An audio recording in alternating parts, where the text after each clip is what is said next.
नमस्ते मोदी जी, मैं आकाश दरीरा 12वीं कक्षा व्हाइटफील्ड ग्लोबल स्कूल बैंगलोर से।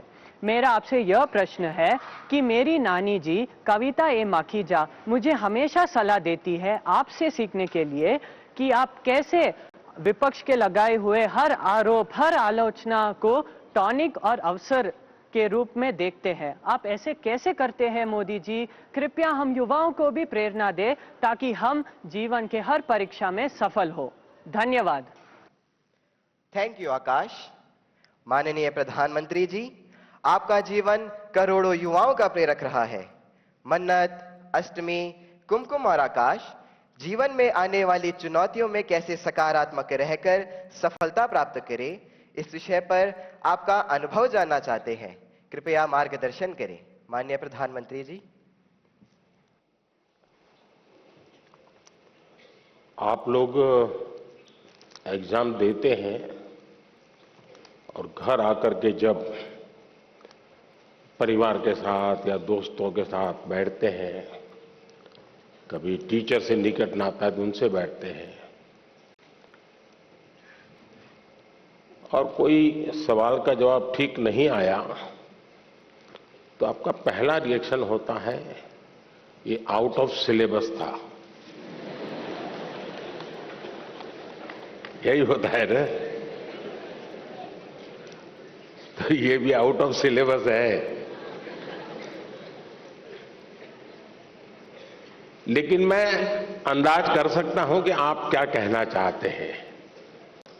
अगर आपने मुझे न जोड़ा होता तो शायद आप अपनी बात को और ढंग से कहना चाहते होंगे, लेकिन शायद आपको मालूम है कि आपके परिवार वाले भी सुन रहे हैं, तो ऐसा खुल करके बोलने में खतरा है।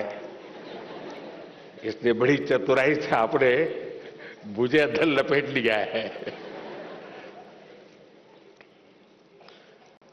देखिए, जहां तक मेरा सवाल है,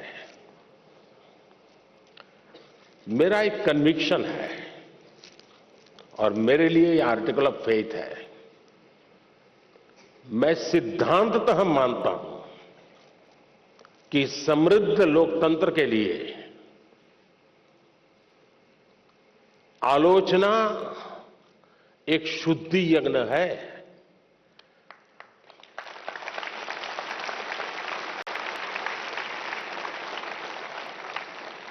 आलोचना ये समृद्ध लोकतंत्र की पूर्व शर्त है और इसलिए आपने देखा होगा टेक्नोलॉजी में ओपन सोर्स टेक्नोलॉजी होती है, मालूम है ना? ओपन सोर्स होता है, उसमें सब लोग अपनी अपनी चीजें डालते हैं और ओपन सोर्स टेक्नोलॉजी के माध्यम से ये अलाउ किया जाता है कि देखिए भी हमने किया है, हम यहां जाकर के अटके हैं, हो सकता है कुछ कमियां होगी, तो लोग उसके अंदर अपने अपने टेक्नोलॉजी को इंसर्ट करते हैं और काफी लोगों के प्रयास से वो एकदम से समृद्ध एक सॉफ्टवेयर बन जाता है।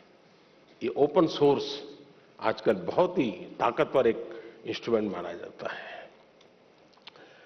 उसी प्रकार से कुछ कंपनियां अपनी प्रोडक्ट को मार्केट में रखती है और चैलेंज करती है कि उसमें जो कमियां हैं वो दिखाएगा, उसको हम इनाम देंगे। बाउंड सिस्टम की व्यवस्था खड़ी हुई है।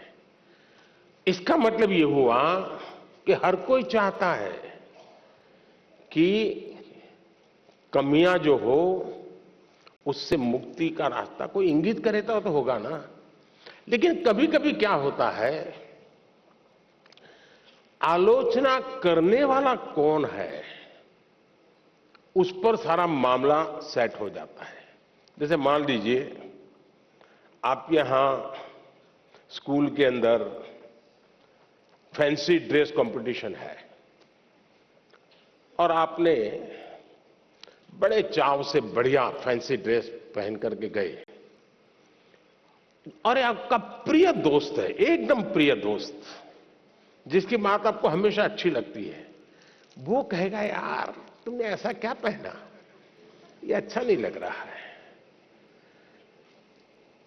तो आपका एक रिएक्शन होगा, और एक स्टूडेंट है जो आपको थोड़ा कम पसंद है, नेगेटिव वाइब्रेशंस हमेशा आते हैं उसको देखते ही, आपको उसके बातें बिल्कुल पसंद नहीं है, वो कहेगा देखो ये क्या पहन के आया है, कैसे पहनते हैं क्या, तो आपका एक दूसरा रिएक्शन होगा। क्यों?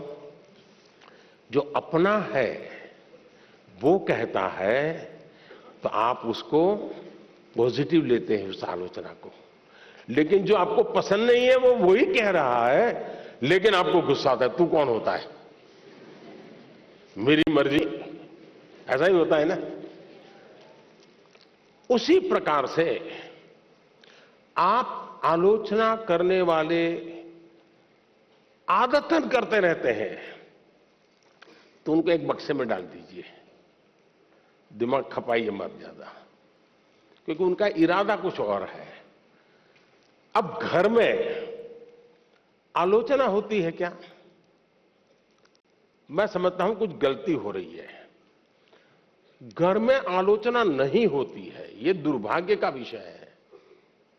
आलोचना करने के लिए मां बाप को भी बहुत अध्ययन करना पड़ता है, आपको ऑब्जर्व करना पड़ता है, आपके टीचर को मिलना पड़ता है, आपके दोस्तों की आदतें जाननी पड़ती है, आपकी दिनचर्या को समझना करना पड़ता है, आपको फॉलो करना पड़ता है, आपका मोबाइल फोन पे कितना टाइम जा रहा है, स्क्रीन पे कितना टाइम जा रहा है, सारा बहुत बारीकी से कुछ न बोलते हुए मां बाप ऑब्जर्व करते हैं।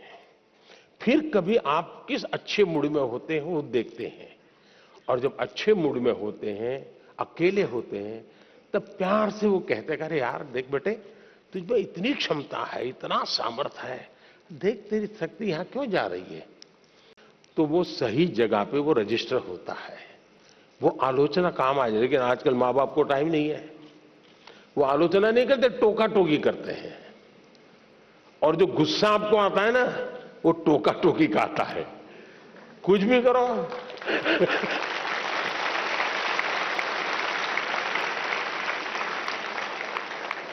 खाने पे बैठे हैं कुछ भी कहेंगे, ये खाया तो भी कहेंगे, नहीं खाया तो भी कहेंगे, यही होता है ना। देखिए अब आपके माता पिताजी आपको पकड़ेंगे घर जाके क्या है।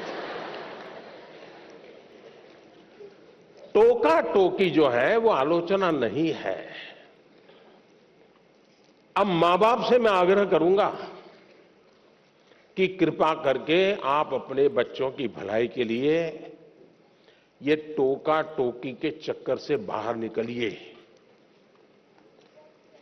उससे आप बच्चों की जिंदगी को मोल्ड नहीं कर सकते हैं।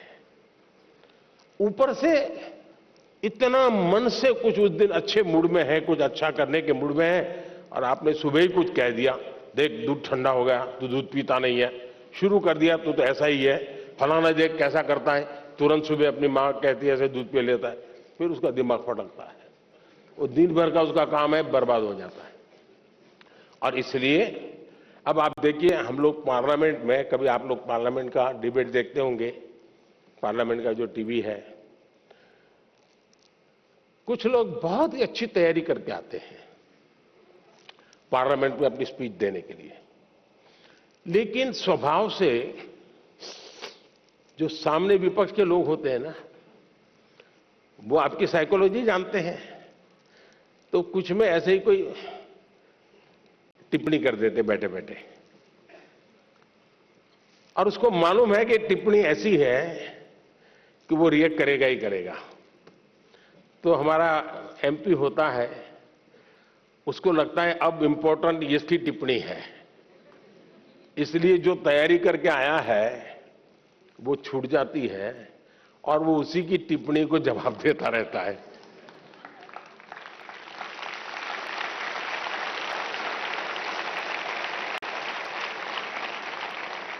और अपना पूरी बर्बादी कर देता है।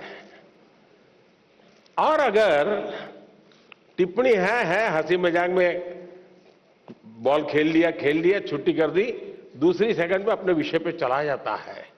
तो उसको फोकस एक्टिविटी का परिणाम मिलता है। और इसलिए हमें अपना फोकस छोड़ना नहीं चाहिए। दूसरी बात है, देखिए, आलोचना करने के लिए बहुत मेहनत करनी पड़ती है, बहुत अध्ययन करना पड़ता है, उसका एनालिसिस करना पड़ता है, कंपैरिजन करनी पड़ती है, भूतकाल देखना पड़ता है, वर्तमान देखना पड़ता है, भविष्य देखना पड़ता है, बड़ी मेहनत करनी पड़ती है, तब जाके आलोचना संभव होती है। और इसलिए आजकल शॉर्टकट का जमाना है। ज्यादातर लोग आरोप करते हैं, आलोचना नहीं करते हैं। आरोप और आलोचना के बीच में बहुत बड़ी खाई है। हम आरोपों को आलोचना न समझे। आलोचना तो एक प्रकार से वो न्यूट्रिएंट है जो हमें समृद्ध करता है।